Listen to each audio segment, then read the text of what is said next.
This is Tom Grassi, and this is 30 and 30, and you're watching Illogical Canadian.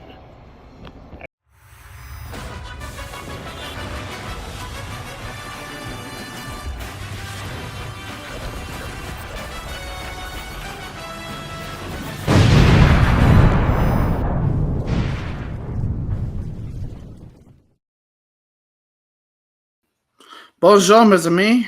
Je suis Canadien illogique, and welcome to another week in review. So, this week, there is so much shit to cover. Wait, where the fuck do I even start? The fact that, the script literally decided to, just take itself, right? And then just flip itself on its fucking head. Everything was so half-ass backwards this week. It's ridiculous, man. It's ridiculous. But we got a lot to talk about, so let's just get right into that, shall we? Yikes. Fucking yikes. The end of the biannual teabagging of the Jets, and it's like this. Fucking yikes. I mean, look it. The only bright side from this game that I can take away from it, if I'm a Patriots fan, which I am in this case, is that we got to see Drake May play some football. On the other hand, everything else went to complete another dog shit. Oh, hey, you want to stop that touchdown? Yeah, the only thing you have to do is, just grab his fucking undershirt and watch it rip. Yeah, surely that long string of fucking fabric will definitely stop him, right? And then, as a matter of fact, our defense just crumbling, not knowing how to fucking tackle, and just everything just not going our way. The Jets had everything going their way. I will give them credit for that. They look really well put together. Aaron Rodgers is playing well. The receiving core is a little more, honestly, probably one of the more underrated receiver cores in the league right now. Mike Williams, Garrett Wilson, Ty Conklin, just to name a few of them. What do you know? I mean, they all meshed together pretty well. The more notable guy there being Alan Lazard. This is not the same Jets team that Patriots are used to knowing. This is a new Jets team, and believe it or not, they look actually pretty damn good. Hell must have frozen over because both New York City teams won this game. They both won their games this week. Whatever. I mean, to give the Giants credit, they were literally playing the worst team in the NFL right now in the Cleveland Browns. That's the really only nice thing you could say about Cleveland.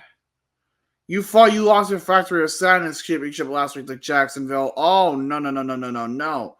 Little did you know you became co-champions because you fucking suck. And it's partially not your fault, but at the same time, all the blame is being pointed at you. Then again, no one really feels sorry for you because you decided to have Deshaun Watson as your fucking quarterback. No one feels bad for you. Nobody. Hell, Daniel Jones had a good fucking game. When you are talking about Daniel Jones having a good game, outplaying a quarterback with a little more experience than Daniel Jones, you know that's bad. Really fucking bad. That's not only a bad look on your organization, but that's a bad look on you as a fucking team. Fucking Christ, Browns. You literally can't be any more dog shit than you are right now. Fucking Christ, Cleveland. Why the fuck does anybody go to your fucking football games? Because you are just one big fucking river fire and a half. So, New Orleans. You remember those 40 plus point games you had to start the season? Yeah, what the fuck happened here? Okay, let's just calm down. Let's just try to figure this out. And this game was awful. There's another game that was awful I'll get to in a little while. But this game was awful. For the Saints, this was fucking a major step back from what they had in recent weeks. Philadelphia, I mean, they just got their asses handed them by Atlanta, and they decided, you know what? How about we go play their most hated rival, and let's only beat them by 3. By 3! You only won by 3! And you genuinely expected us to believe in the Eagles right now. Well, they still could be frauds, but then again, nobody really knows. The Saints, on the other hand, people were really expecting the Saints to do a lot more. Are you still expecting them to do more? Because I hate to tell you, but you'll be severely disappointed by what's in store. New Orleans, putting a big fucking asterisk on your season now. You're gonna remove it or you're gonna keep it there. Take your pick. Well. I meant to put Minnesota at 3-0 on that graphic, by the way, but let me explain something to the audience right now. Man to man. Sam Darnold somehow in 2024 is fucking legit. He is legit. He may not have had a good game passing yards wise, but touchdown passes are all that he needs to fucking show off. Sam Darnold had a masterclass fucking game. The Texans, like, CJ Stroud, he's still a good quarterback, but this was just an awful game for the Texans right now. This was an awful game.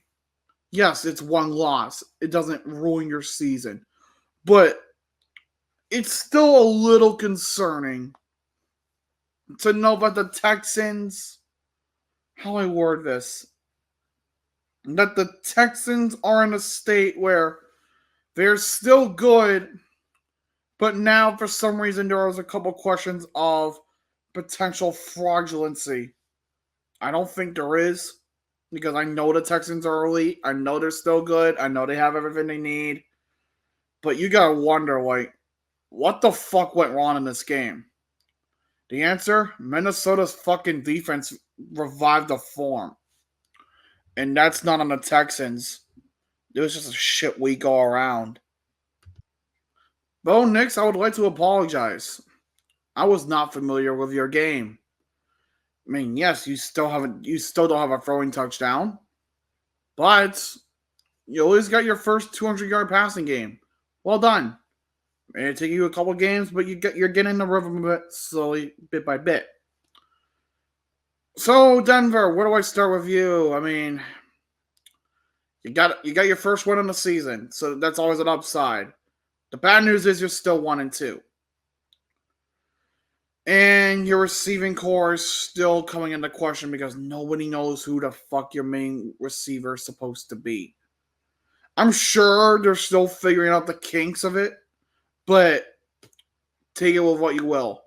The Buccaneers, though, I gotta ask you one question. What the fuck happened? 2-1? Like, you had a 2-0 start, you beat the Commanders, who look good right now. I'll get to them later. And then you beat the fucking Lions. And you do this against fucking Denver? You only got 7 points. You did basically the same thing as the fucking Texans did, but except you allowed fewer points. That's really the only separates you two. Like, you can't even fault this on Baker because he at least tried this game too. And Chris Godwin, wasn't even his fault. I don't know. The more I ask questions, the more I don't get any answers. Because the more I seek answers, the more questions pop up. It's like one of those fucking annoying internet tabs that just keeps randomly popping up every now and again. Fuck's sake. This week is so fucking broken. Hey, Tennessee, remember when you traded Malik Willis to the Green Bay Packers? Yeah, you remember that, huh? Well, how would you let Malik Willis come back against you guys and completely dick kicking you?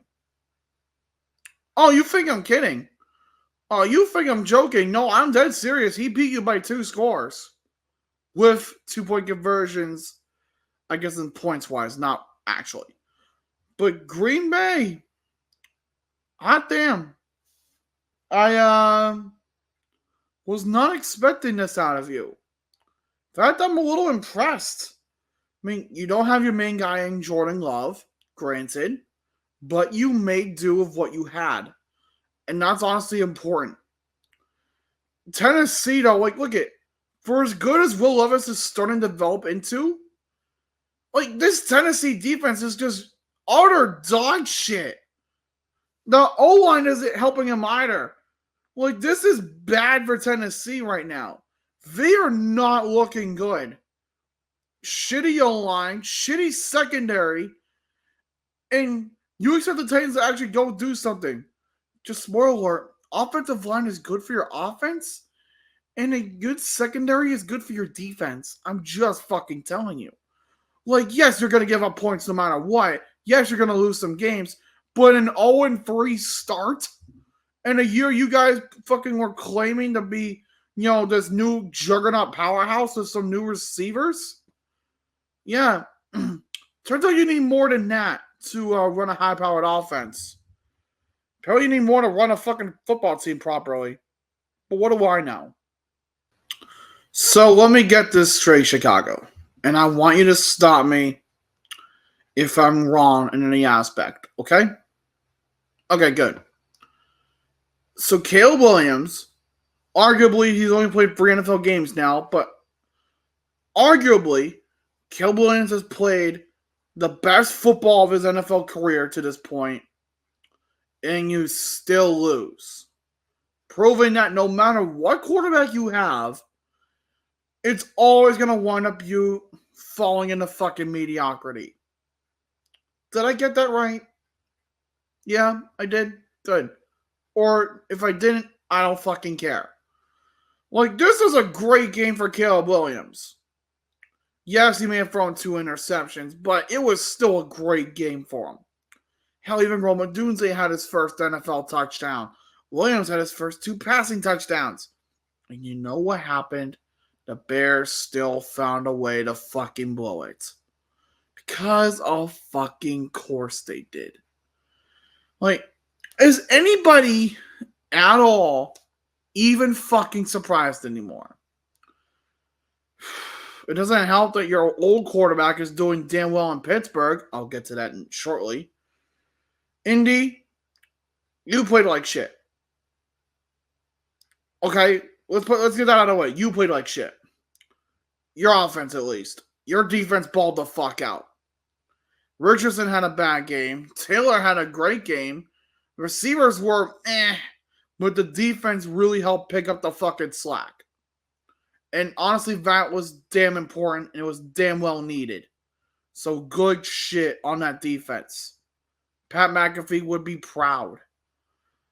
But that doesn't help the fact that your offense really did not do well at all. You might need to fix that, Indy. And tell Jim to get the fuck off the guitar. Maybe that actually might help your team fucking win more. Justin fucking Fields. Well, sir, I was not familiar with your game. Damn. You're really coming into your own in Pittsburgh. I mean, look at you took over 3 games during the time Russell Wilson's been out, and you've brought the Steelers to 3-0. God damn. That's really good. Like, really good. Yes, this may have been your first game with over 200 passing yards, but damn. Just damn. Look at the Steelers impressed the fuck out of me. Specifically Justin Fields. Make him the starter. Do not fix what is not broken. Because Fields is proving himself. Because you know what this reminds me of a little bit? The Edmonton Oilers a little bit. And essentially they are the Chicago Bears. They got rid of an old quarterback, this case being Justin Fields. Well, the Oilers would get rid of old players. And then that old player that was traded, guess what happens? He fucking blossoms into a fucking elite talent. Case in point, Justin fucking Fields. Congratulations, Bears. You are now the goddamn Edmonton Oilers of the NFL. As for the Chargers, I have questions for you. Yes, Justin Herbert re-aggravated his injury. Question 1 is, why the fuck did you even start him? Question 2, why the fuck can't your offense do anything worth fucking shit? Number 3, why is your defense resemblance of Swiss cheese? Because it was a bad game for the Chargers all around. They tried, but you can only try so much until the engine breaks down. Or in this case, until the Charger breaks. Yeah. Miami. Look, I understand. Your main guy is hurt. I get it. But there was no reason to be that bad against Seattle. Because you still have a good receiving core. You still have a good running core. You have a good defense. What the fuck happened here? Geno Smith ran all fucking over you guys. Charbonnet ran all over you. DK Metcalf torched you from the air. You mean to tell me that you couldn't muster any more than 3 points? Do you mean to tell me that despite everything that you could fucking try, or could have tried, I should say, and you still lost? No, I'm being genuine here. What the fuck is wrong with you? Like, I get it. Again, I completely get the quarterback injury. I get it. But what I don't get is how the fuck you could still suck despite that. It's not like you don't. It's not like you have a bad team around you. You're fucking good. But why is it that you bullshitted your way to a win in week 1, followed by 2 consecutive losses? Miami, I'm starting to see fraud on you. As for you, Seattle, well done. 3-0. Look at you. I'm actually very impressed. Maybe this is probably the best football Geno Smith is playing in his career. And he might not last much longer in the NFL. Seattle, whatever you do, protect Geno Smith at all costs. Get this man some money. Get Andy Dalton his fucking money. I'm serious. Get that man fucking paid. Because he just might have single-handedly saved the Panthers season.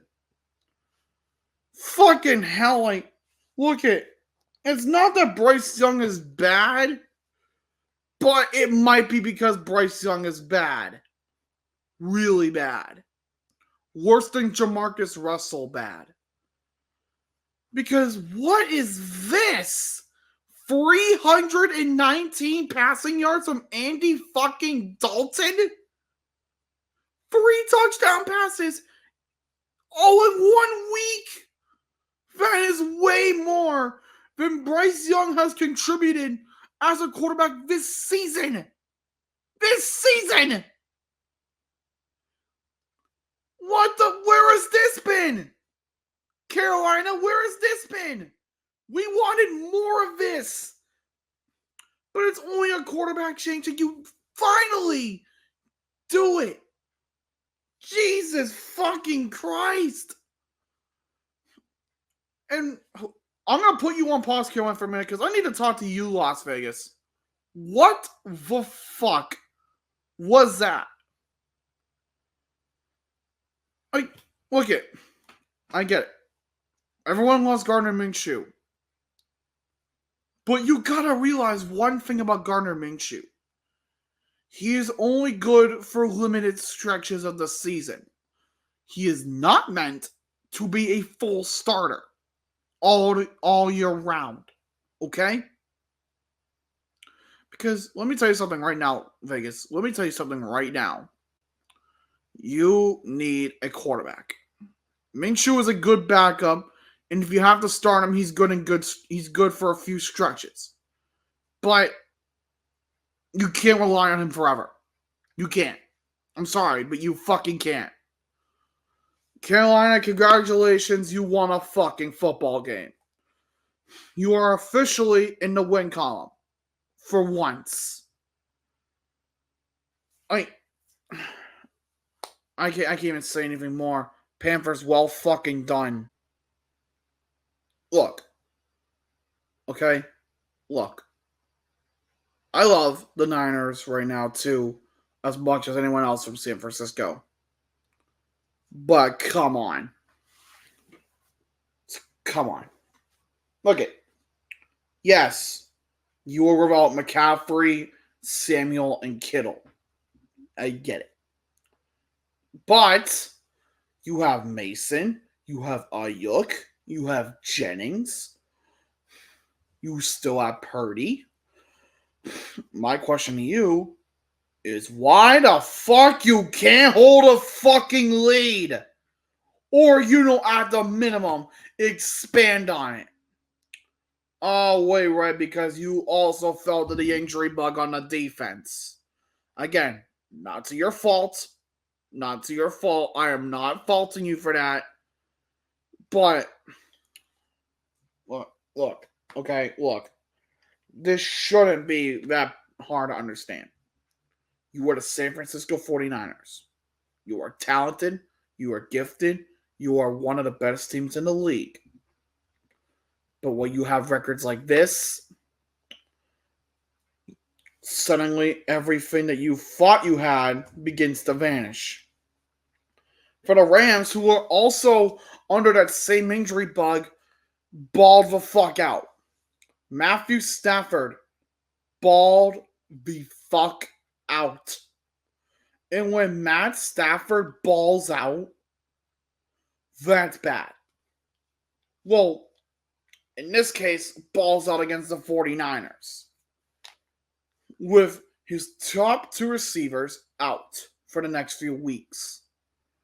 San Francisco, this is nothing on you, but just please, for the love of God, figure out what the fuck your team is going to be. Like, can we do that? We can? Great. Next. A tale as old as time. The NFL officials fucking suck. Now, what do I mean by that? Well, let's take you to, just before the 2-minute warning. The snap is taken by Kyler Murray. He throws the ball. It is picked in return for a pick 6. Or so we thought. Because the officials blow it dead, overturn the call, and you know what they said. Despite everybody watching this game and everybody that saw the review, seeing that the clock was at 2:01 when the ball was snapped, the NFL officials decided it was a 2-minute warning. The play is dead. Fucking utter incompetence. And you still watch this product like I do. It wasn't even that Detroit had a bad game. It wasn't even that Arizona had a bad game because they didn't. Neither team had a bad game. This was a great game. It was just ruined by shitty officiating, and it was ruined by the simple fucking fact that it was just ruined by ref ball. Congratulations, NFL. You ruined one of the best matchups of the week. Go fuck yourselves. Okay, this is a top tier matchup. Okay, the Ravens are running away with this. It's 28-6, and oh, good God. Oh, good God, Baltimore, no! Listen, you are not the Atlanta Falcons. Why did you nearly choke that lead? It was 28-6, okay? It was 28-6. What's even worse about this, it was the score at the start of the fourth quarter. You allowed the Cowboys to score 19 fucking points in one quarter, and they nearly won the game. The only thing that fucking saved you was your defense. And somehow Dak Prescott shit in the bed. You mean to tell me you nearly blew a 22-point lead in the fourth fucking quarter? You are not the Atlanta Falcons. You are the Baltimore Ravens. Act like them. You still got your first win. Dallas, you put up a good fucking fight in the fourth, but you only put up a good fight in the fucking fourth. Brandon Aubrey's still a fucking god, by the way. He should get paid all the fucking money. Listen to me. A great game, I will say. Only because Baltimore choked on their own shit. It nearly fucked the game away. I don't know what you want me to say, Baltimore, but all you can say is that you won. And that's the only thing nice that I can say. An actual competitive Sunday night matchup. Wow. I'm intrigued. I'm sure the rest of the NFL's intrigued. But it's almost as if like Arthur Smith never left. What do I mean by that? Let's look at what happened in the last few minutes of the game. Yes, there was some questionable calling by the refs, but could have given the Falcons the lead. But the Falcons did get the ball back with one more drive, with an opportunity to win the game. Do you know what happened? Do you want to know what happened?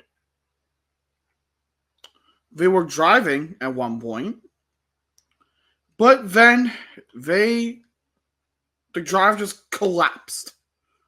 Completely and utterly collapsed. It was some of the worst collapses from Atlanta I have ever seen. Again, this is not to discredit both teams. Kansas City played a great game. Atlanta even played a great game. It almost felt like the quarterbacking battle was even. And when you say that about Patrick Mahomes, who isn't even 30 yet, and Kirk Cousins, who is 36, coming off of a torn Achilles, that is bizarre. But Atlanta could have definitely utilized not only one, their clock better, and two, trying to figure out that Kansas City defense a little bit better. But these are the Falcons of old. And the good news about all this, there was no Taylor Swift. None whatsoever. So I think in the end of the day, this is an absolute win. Oh, God. Okay. Let's try to get through this. Jacksonville, you fucking suck. There is literally no other way to put it. You fucking suck. Wow. I never thought I would be sitting here with this new season and a depleted Bills receiving core. But you know what? This receiving core for the Bills has been very intriguing. It's gotten them 3-0. Allen had 4 fucking touchdown passes, so it's not him that's the issue. So what the fuck is the issue? What is the issue is Jacksonville. They were ass all game. Trevor Lawrence had 59 passing yards in the first half. 59. Wow. Fucking wow. And by the time Jacksonville really did anything, the game was already pretty much set in stone. But despite all this, you see that interception right there from Jacksonville's side. That was from Trevor Lawrence, but there is a feel good to this. That interception was caught by Damar Hamlin. It was his first career NFL interception. On the same type of game that he had that unfortunate incident happen in Cincinnati on Monday Night Football back in 2022. Damar Hamlin on this Monday night triumphed, and everybody was rooting for him. Everybody.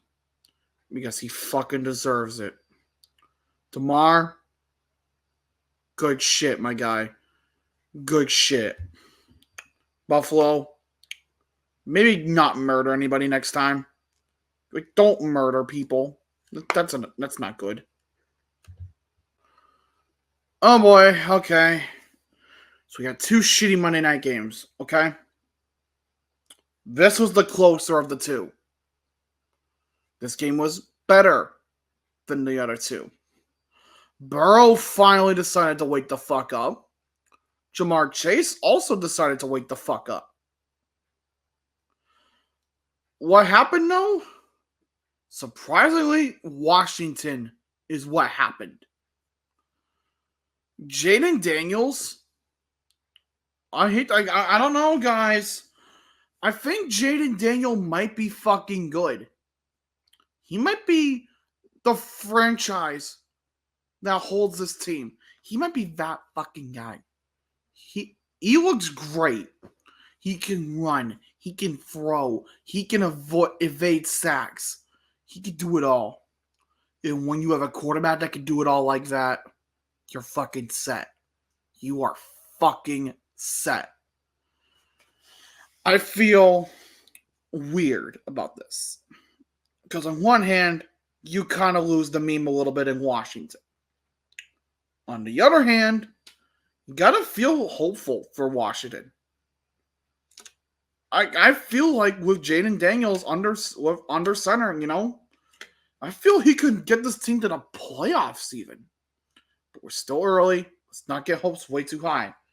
But he could get you there. As for you, Cincinnati, Burrow had that great game and you fucking wasted it. You are 0-3.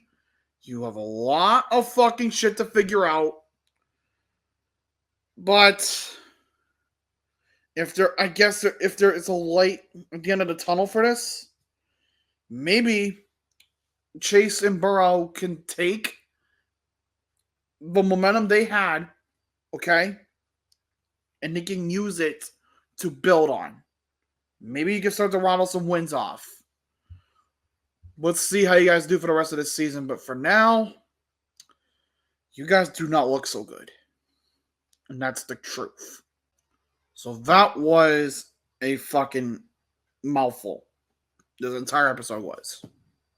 But this is over. The video's done. So if you made it this far, I hope you really did enjoy it. Be sure to leave a like. Comment down below if you have any other future ideas. If you haven't done so, subscribe and join the Illogical Nation. And share it with your friends. Let's try to get to 500 subscribers by the end of the year. We have a couple months left. Let's make it count. So tonight, I will see you guys for the fantasy football stream. And sometime this weekend, I don't know, a little birdie in my ear says there may be an NHL Amateurs Guide series coming out this weekend. Maybe even an MLB Amateurs Guide. Stay tuned for that. But until then, je suis le Canadien illogique. Bonne nuit et au revoir.